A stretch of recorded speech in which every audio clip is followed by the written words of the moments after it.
Hello नमस्कार दोस्तों, मैं आपका स्वागत करता हूँ फिर से अपने यूट्यूब चैनल कृषि पॉइंट पर। दोस्तों आज मैं आपके लिए हल अध्याय का यानी कि आपका कृषि अभियंत्रण लेसन 2 का जो हल वाला पार्ट चल रहा था हमारा, उसका दूसरा पार्ट मैं लेके आपके लिए आया हूँ।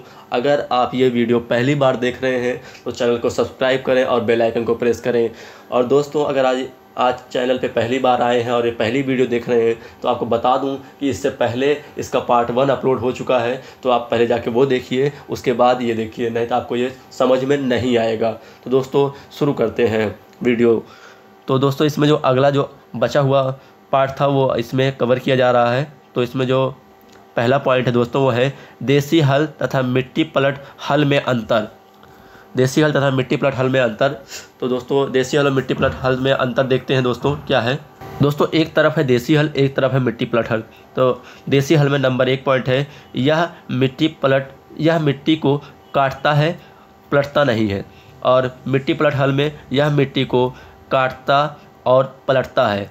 फिर दूसरा पॉइंट, देसी हल में यह भी आकार का कोण काटता है, और दूसरा पॉइंट मिट्टी प्लट हल में यह यल आकार का कोण काटता है। अगला पॉइंट, देसी हल में इस हल द्वारा बुआई की जा सकती है। अगला पॉइंट मिट्टी प्लट हल में तीसरा पॉइंट, इस हल के पीछे बुआई नहीं की जा सकती है।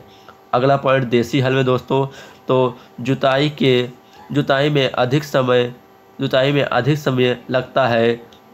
दोस्तों देसी हल में जुताई करने में अधिक समय लगता है। अगला जो पॉइंट है दोस्तों वो है मिट्टी प्लट हल में, यानी चौथा पॉइंट, जुताई करने में कम समय लगता है। अगला जो पॉइंट है देसी हल में दोस्तों पांचवा पॉइंट, तो बैलों को 1 हेक्टेयर जुताई के लिए 60 किलोमीटर चलना पड़ता है। अगला जो पॉइंट है मिट्टी प्लट हल में दोस्तों 1 हेक्टेयर जुताई के लिए, यानी मिट्टी प्लट हल में पांचवा पॉइंट जो है 1 हेक्टेयर जुताई के लिए बैलों को 45 किलोमीटर चलना पड़ता है। और जो लास्ट पॉइंट है दोस्तों देसी हल में वो है खाद्य पलटने का काम नहीं कर सकता है देसी हल। मिट्टी प्लट हल दोस्तों वो है खाद को पलटकर मिट्टी में भली प्रकार ढक देता है। अगला जो पॉइंट है दोस्तों वो आपके सामने है मेस्टन हल। आप देख लीजिए मेस्टन हल कैसा होता है दोस्तों। एग्जाम में कई बार आता है ये, और बनाने के लिए भी आता है, और हमारे कई मित्र बना नहीं पाते हैं। तो आप देख लिए होंगे आई होप। अब इसमें कुछ पढ़ लेते हैं। तो मेस्टन हल सबसे हल्का और सबसे छोटे आकार का हल होता है। यह भूमि को गहरा जोतता है और मिट्टी को पलटता है। मेस्टन हल एक हत्थे वाला मिट्टी पलट हल है, और कोण की गहराई जो इसकी होती है वो 15 सेंटीमीटर होती है। दोस्तों इसको नोट करिएगा कि कोण की गहराई 15 सेंटीमीटर होता है। और दोस्तों देखते हैं अगले स्लाइड। दोस्तों जो मेस्टन हल में अगला पॉइंट है दोस्तों वो है इसका खिंचाव। तो 101.6 किलोग्राम होता है। दोस्तों फार का मैं लिखना भूल गया हूँ, तो आपको मैं बता देता हूँ क्या है इसमें, कौन सा फार प्रयोग किया जाता है। तो दोस्तों इसमें जो फार प्रयोग किया जाता है मेस्टन हल में वो ध्रुत स्थित ढलवल लोहे का होता है, जो कि चिल्ड कास्ट आयरन होता है, उसका प्रयोग किया जाता है। अगला जो पॉइंट है दोस्तों आपके लिए वो है हल का भार। तो हल का भार जो है दोस्तों वो होता है 15 किलोग्राम। अगला जो पॉइंट है दोस्तों वो है कार्यक्षमता। तो 0.2 से लेके 0.3 हेक्टेयर प्रतिदिन जोत सकते हैं आप इससे। अगला जो पॉइंट है दोस्तों वो आपके सामने है प्रजा हल। आप देख लीजिए प्रजा हल में मुठिया कहाँ है, हरीस कहाँ है, हत्ता कहाँ है, और ढांचा कहाँ है, पंखा कहाँ है, और फार कहाँ है।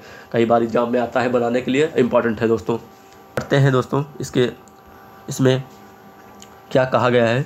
तो यह हल मेस्टन हल से थोड़ा छोटा होता है। यह अपेक्षाकृत अधिक गहरा और चौड़ा कोण बनाता है।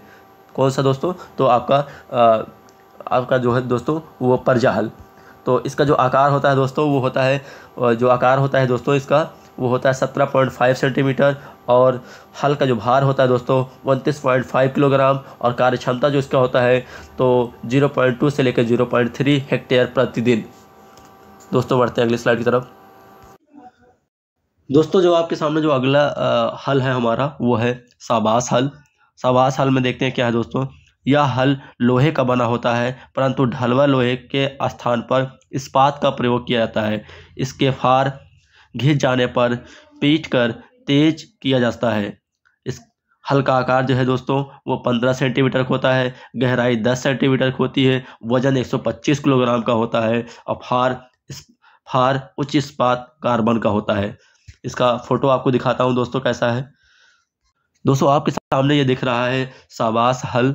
शाबाश हल में मुठिया कहाँ है, हत्था कहाँ है, हरीस कहाँ है, बोल्ट कहाँ है और मोल बोल्ट कहाँ है और फार कहाँ है, ये आप ध्यान से देख लीजिए, क्योंकि एग्जाम में कई बार यहाँ से क्वेश्चन जरूर आते हैं। तो इसको आप ध्यान से देखिएगा पिक्चर, और अपने आप को इसको प्रैक्टिस करिए और बनाने का, क्योंकि ये बार बार आपके एग्जाम में पूछा जाता है। तो आप इसको एकदम अच्छे से बनाना सीख लीजिए। और हम बढ़ते हैं अगले हल की तरफ। दोस्तों जो अगला हल है हमारा वह है वाह वाह हल। नाम से वाह वाह है दोस्तों, तो इसका जो अगला हल है वो वाह वाह हल है। तो देखते हैं क्या है। इस हल के मुख्य भाग इस्पात के बने होते हैं तथा फार उच्च कार्बन इस्पात का बना होता है। इस हल से घास वाले खेत में स्वीप लगाकर घास को नष्ट किया जाता है। आकार में दोस्तों ये 15 सेंटीमीटर का होता है, गहराई 10 से 12 सेंटीमीटर, कार्य क्षमता 0.4 हेक्टेयर होता है। दोस्तों आप देख लीजिए ये वाह वाह हल का एक फिगर है। इसमें देख लीजिए हत्था कहाँ है, मोल बोल्ट कहाँ है, फार कहाँ लगा होता है, हरीस कहाँ लगी होती है। और क्योंकि दोस्तों एग्जाम में ये बनाने के लिए आता है, तो आप इसको देखे रहेंगे तभी बना पाएंगे। और इसको आप ध्यान से देख लीजिए और प्रैक्टिस भी कर लीजिए बनाने के लिए, क्योंकि एग्जाम में चित्र वाइज भी क्वेश्चन आते हैं बनाने के लिए। तो आपको दिखाता हूँ मैं अगला स्लाइड। दोस्तों इस स्लाइड में देखा गया है कि यहाँ पर लिखा गया है कि केयर प्लाउज यानी केयर हल। केयर प्लाउज मतलब होता है cooperative for the American relief everywhere, मतलब ये इसका केयर का नाम है दोस्तों, और केयर का फुल फॉर्म है दोस्तों ये। तो दोस्तों इसको हम देखते हैं अगली स्लाइड में। केयर हल का फार धुत शीत ढलवा लोहा का बना होता है। केयर हल दो प्रकार के होते हैं, केयर जूनियर हल और केयर जूनियर हल में दोस्तों इस हल के मोल बोल्ड में काफ़ी झुकाव होता है, इसके द्वारा मिट्टी पड़ती है। और इस हल का आकार 11.5 सेंटीमीटर होता है। दूसरा जो है वो केयर सीनियर हल होता है। केयर सीनियर हल में इस हल का फार और मोल बोल्ड जूनियर हल से बड़ा होता है। इस हल का आकार 16.5 सेंटीमीटर होता है और इस हल का खिंचाव जो होता है 77 से 113 केजी होता है। 77 से 113 केजी होता है। आपके सामने ये केयर हल का फिगर है, जिसमें हत्था कहाँ है और ब्रैकेट कहाँ लगा हुआ है, मोल्ड बोल्ट कहाँ लगा हुआ है, फार कहाँ लगा हुआ है, हरीस कहाँ लगा हुआ है। ये आप ध्यान से देख लीजिए, क्योंकि एग्जाम में ये भी बनाने के लिए आता है और आप ध्यान से देखे रहेंगे तभी आप बना पाएंगे। दोस्तों अगली स्लाइड की तरफ। दोस्तों आपकी स्क्रीन पर एक हल लिखा है जिसका नाम है पंजाब हल, और पंजाब हल में देखते हैं क्या होता है दोस्तों। इस हल की हरीस लकड़ी की बनी होती है तथा अन्य भाग लोहे के बने होते हैं। इस हल के फार की जो नोक होती है एक नट बोल्ट द्वारा अलग होती है। यह हल 17 से 20 सेंटीमीटर जुताई करता है। हल का आकार जो होता है दोस्तों, हल का जो आकार होता है दोस्तों वो 20 सेंटीमीटर होता है, और जो खिंचाव होता है दोस्तों इसका 130 से लेकर 157 किलोग्राम होता है। तो दोस्तों इसका हम फिगर अभी देखते हैं कि इसका फिगर कैसा होता है। दोस्तों आपके सामने ये पंजाब हल का फिगर है, जिसमें ऊपर मुठिया है और नीचे हत्था है, बीच में हरीस है, ढांचा है, फार है, मोल बोल्ड है और लैंड साइड है, और एक पहिया लगी होती है दोस्तों इसमें। और ये इसकी खास बात होती है कि पंजाब हल में पहिया लगा होता है दोस्तों, और इसको ध्यान से देख लीजिए, कई बार एग्जाम में पूछा जाता है अपने यूनिक पहिए के कारण। तो इसको ध्यान से देख लीजिएगा और बनाना सीख लीजिएगा आप लोग। दोस्तों चलते हैं अगली स्लाइड की तरफ। दोस्तों बढ़ते हैं अगले हल की तरफ। तो अगला जो हल है आपका वह है विक्ट्री हल। विक्ट्री हल में देखते हैं दोस्तों, यह पंजाब के समान होता है। इस हल में 2 हत्थे लगे होते हैं और पहिया गहराई घटाने और बढ़ाने के लिए होता है। इस हल के हरीस छोर पर एक लोहे का टुकड़ा फंसा होता है दोस्तों, जिसे नियंत्रण सलाका कहते हैं। हल का जो भार होता है वो 41 किलोग्राम होता है। खिंचाव जो होता है 120 से 140 किलोग्राम होता है, और जो कार्य क्षमता होता है दोस्तों वो 0.4 हेक्टेयर प्रतिदिन होता है, और आकार जो होता है इसका 20 सेंटीमीटर होता है दोस्तों।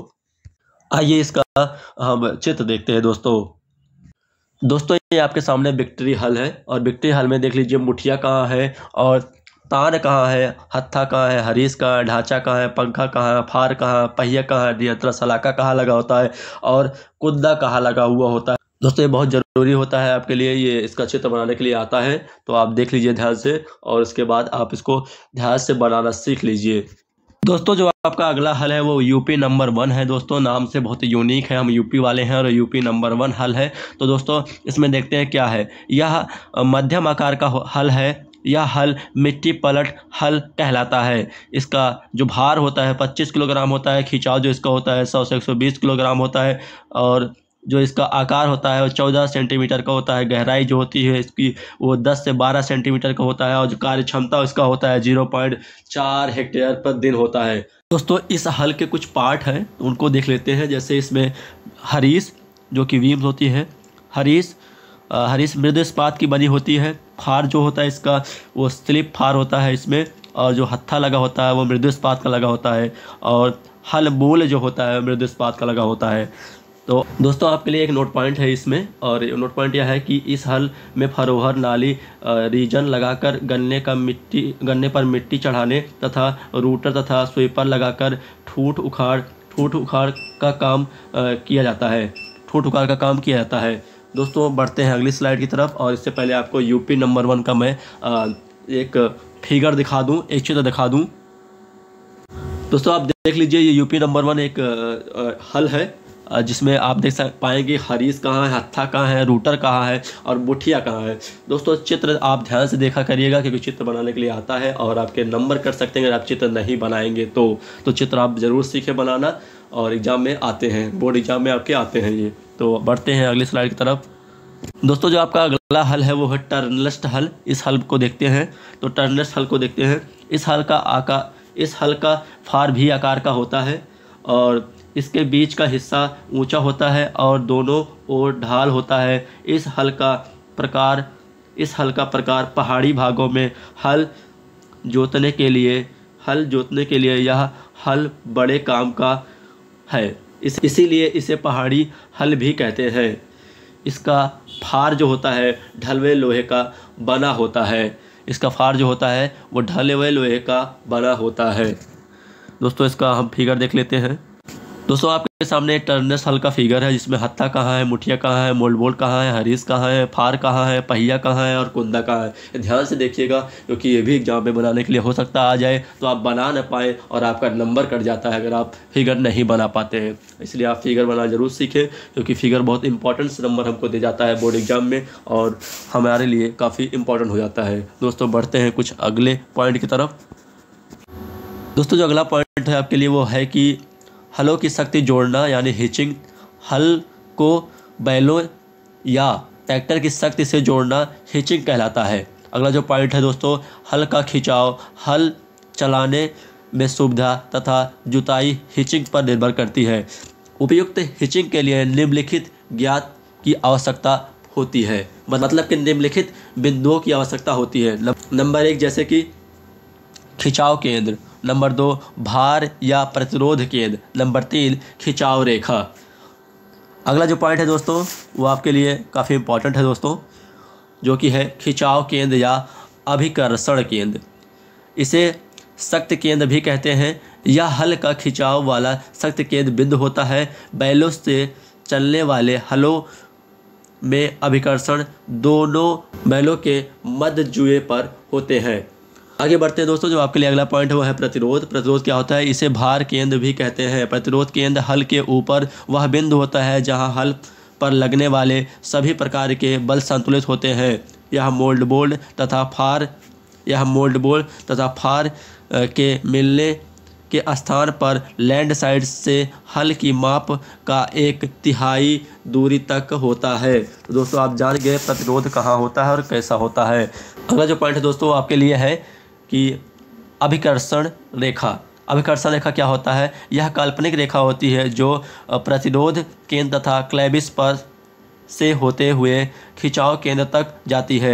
यह प्रतिरोध केंद्र तथा खिंचाव केंद्र को मिलाने वाली काल्पनिक रेखा होती है जो क्लेविस से होते हुए जाती है। दोस्तों आपका चैप्टर यहीं पर ख़त्म होता है और आपसे ये आपके लिए पार्ट 2 था और दूसरे अध्याय का। और आपसे गुजारिश है कि आप जाते जाते चैनल को सब्सक्राइब करके ज़रूर जाइएगा, बेल आइकन को प्रेस करके जाइएगा और दोस्तों के पास ज़रूर भेजिएगा क्योंकि हम आपके लिए अगला चैप्टर लेके ज़रूर आएंगे। और मिलते हैं अगले चैप्टर में दोस्तों। जय हिंद, जय भारत।